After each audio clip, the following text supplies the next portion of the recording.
Somos la Iglesia de Ciudad Quesada. Estamos con el padre Daniel Portillo. Él fue director de CEPROME y ahora es miembro de CEPROME y además de la Pontificia Comisión de Protección de Menores. Padre, bienvenido a Costa Rica por esta vía diocesana, Radio Santa Clara, la emisora de la diócesis de Ciudad Quesada, y en este cuarto congreso latinoamericano que organiza CEPROME sobre inteligencia artificial y los desafíos para combatir el abuso sexual. Estuvo hace poquito también en Costa Rica usted y pues un primer mensaje para seguir conversando sobre temas de prevención ante nuevas amenazas que surgen también para la sociedad y para la Iglesia Católica con el tema del abuso sexual, padre. Muchas gracias y un saludo muy especial a toda la gente hermosa de Costa Rica. Siempre un gusto poder entrar en contacto con ustedes, sea de manera personal que a través de estos canales. Efectivamente, la crisis de los abusos sexuales en la Iglesia ha traído distintos desafíos a lo largo de las épocas. Concretamente, creo que la modificación, los cambios que ha generado esta problemática ha exigido que también la Iglesia se encuentre al día y al tiempo sobre aquello que se va generando, se va modificando. Entre ello, por ejemplo, que en un principio hablar de los abusos sexuales cometidos por clérigos contra menores de edad era como la punta del iceberg, podríamos decir, que generaba esta problemática. Posteriormente fue, por ejemplo, el avance para ubicar la problemática no solamente sexual, sino también cuestiones de abusos no sexuales, abuso de conciencia, espiritual, de maltratos, de violencias.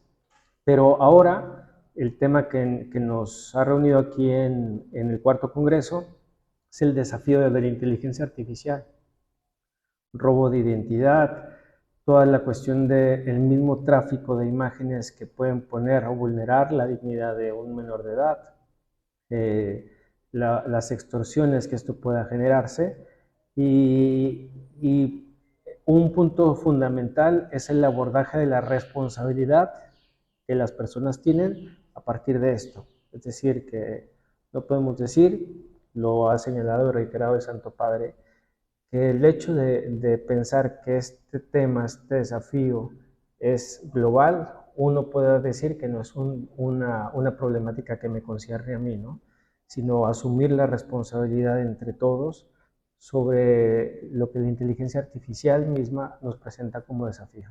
En el corazón del Papa, que es un abanderado de esta lucha, lo decía Monseñor Ali, secretario de esta comisión, padre, y de acuerdo al mensaje que dio para este cuarto congreso, él habla del desafío de que esto no quede impune. El Papa siempre ha hablado también de transparentar toda esta situación, de combatirla, de ir de frente, pero efectivamente la inteligencia artificial, las tecnologías, hacen que efectivamente se puedan propagar más delitos, pero además que queden impunes. Y esto es una preocupación en el corazón del Papa. Efectivamente, ¿no? O sea, la impunidad que pudiera generar, por ejemplo, el hecho de suponer que no abordarlo, no hablar sobre esto, negarlo o llegar tarde.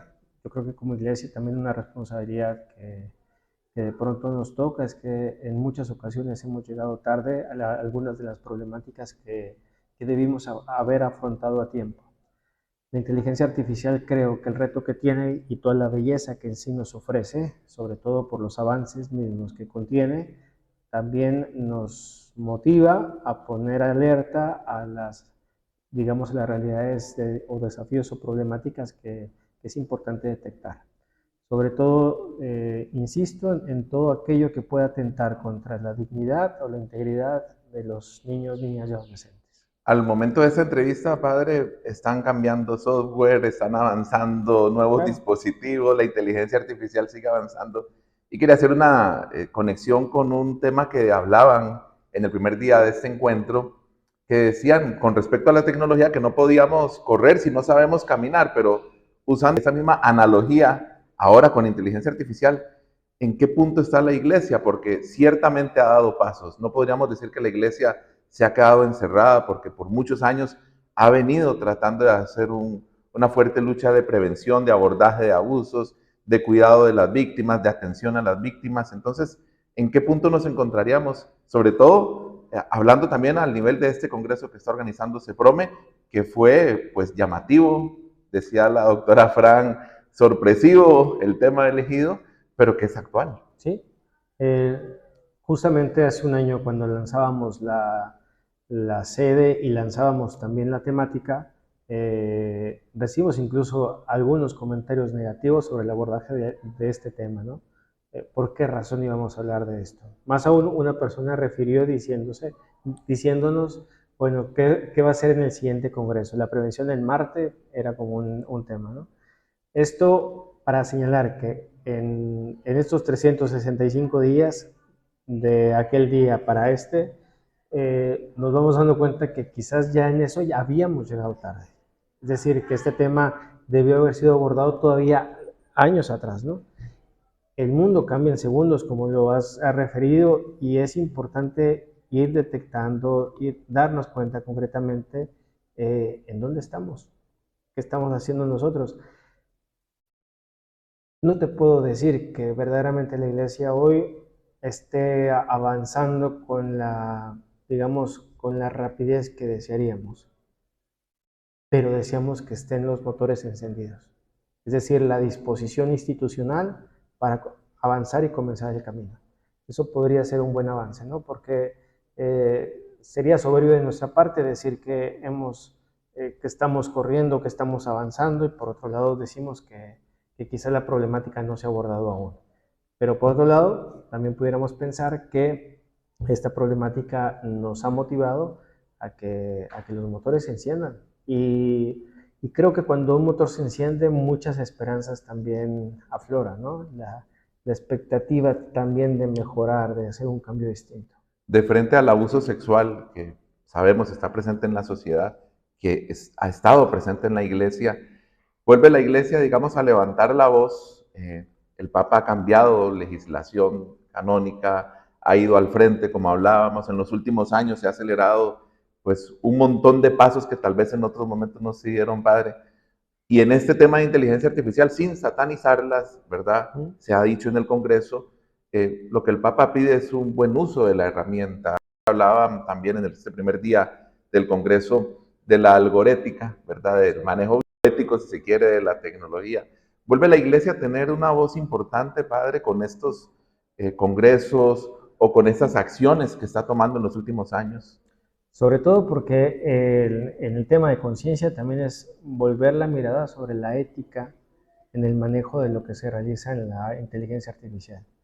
Y ubicando nuevamente el mensaje del Santo Padre, subrayaba el tema de la responsabilidad. O sea, es decir, hacer uso de la inteligencia artificial con responsabilidad. De otra manera, es justamente una cuestión indiscriminada en la manera como realizamos las cosas.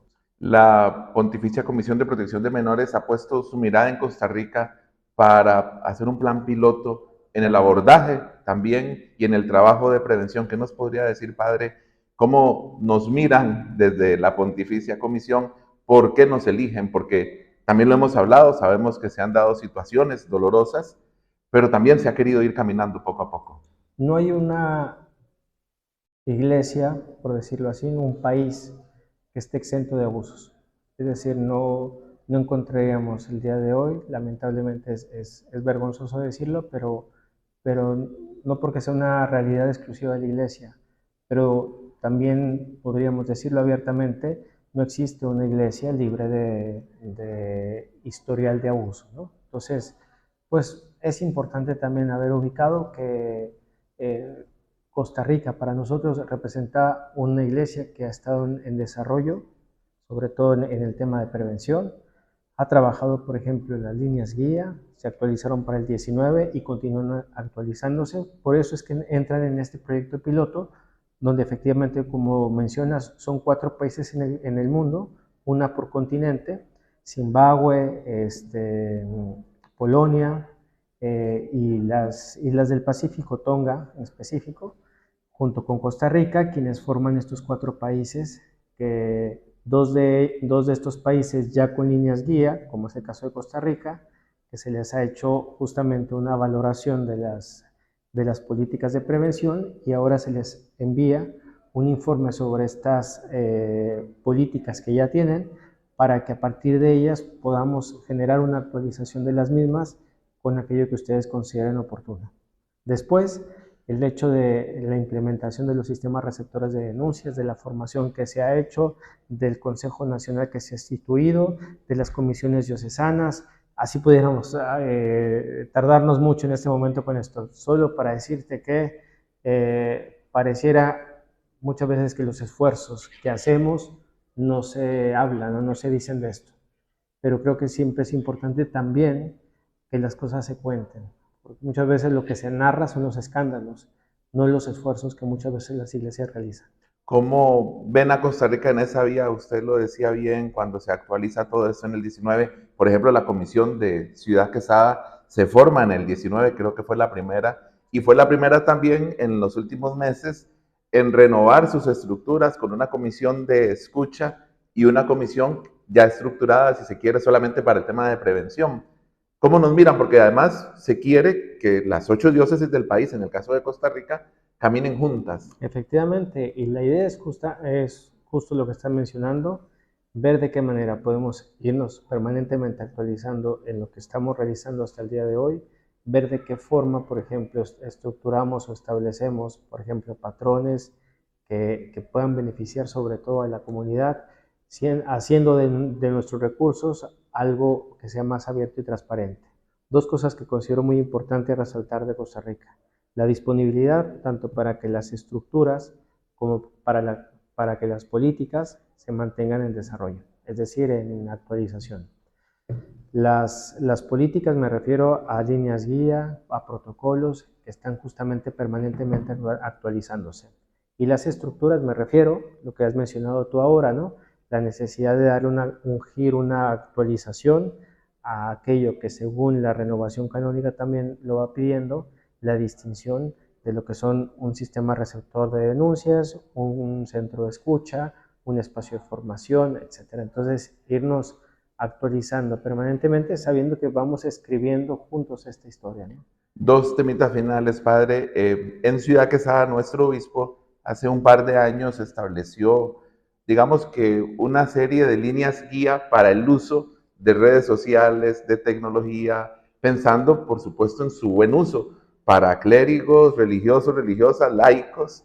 Igualmente, el año pasado estableció una carta pastoral dirigida también al tema, a este mundo de tecnología, de redes sociales, donde, como lo hemos visto en el Congreso, lamentablemente a veces es una ventana donde la gente abre la ventana y hay pues una exposición de peligros. Entonces, como usted lo decía, puede que lleguemos tarde a este mundo de tecnología, pero si viene insistiendo en todas las estructuras de iglesia, diócesis, a nivel de Vaticano, países, conferencias episcopales, ese esfuerzo también, ¿cómo lo valoran ustedes? No, ¿Cómo para lo miran? empezar, ojalá que bastantes diócesis generaran un recurso de política, por ejemplo, para el tema preventivo de uso de redes. Ojalá que la mayoría de las diócesis lo tuviéramos en ese sentido, o como código de conducta o como protocolo, porque efectivamente la tecnología hoy es parte de nuestra vida diaria, es decir, no es algo que podamos decir que está fuera de nosotros, o sea, basta con un clic para poder realizar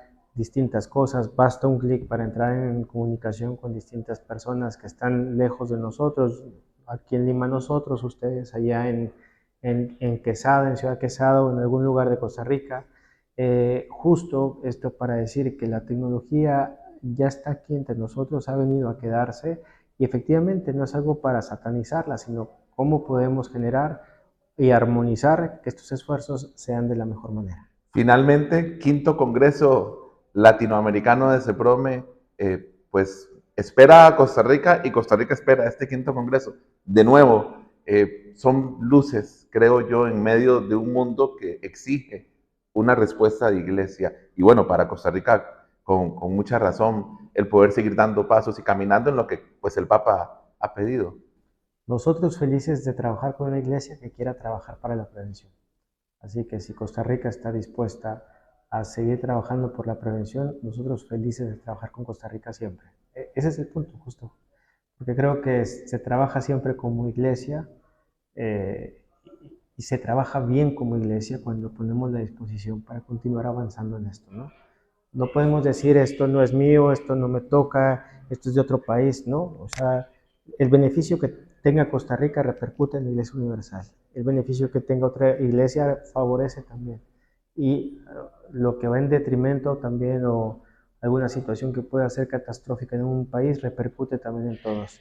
Así que tenemos mucha esperanza en encontrarnos en Costa Rica en el próximo año y que precisamente sea un esfuerzo donde juntos podamos construir algo.